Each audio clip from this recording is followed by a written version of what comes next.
hitsoka mozika ny tafika dia ireo olona ny volavolana hitsoka mozika anafana lalona rehetra eo anivon'ny tafika malagasy. Miaramila ihany koa izy ireo. Ny critère ny idirana aloha ny idirako voalohany ohatra miaramila rehetra ny volavolaina amin'ny fampianarana fototra miaramila dia atao aorianan'izay zay vao ny safidy ny hitsoka mozika ny tafika zay vao miditra anatin'ny sehatra ny fitsofana mozika. Ny fitsoka mozika ny tafika dia iray ihany. Zay mahatonga leo mizaha musique des armées zany hoe armée de terre, armée de l'air, zay ihany miandraikitra an'ireo rehetra ireo.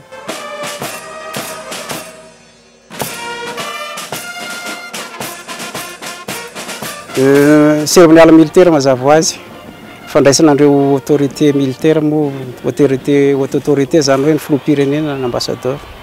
Misy ihany koa ny atao hoe fampisehoana ivelan'ny miaramila hoe carnaval, fiangonana, fianarana na fikambanana maro samihafa mankany dia afaka. Fa izany rehetra zany dia baiko ny chef d'état-major des armées ihany mampietsika an'io.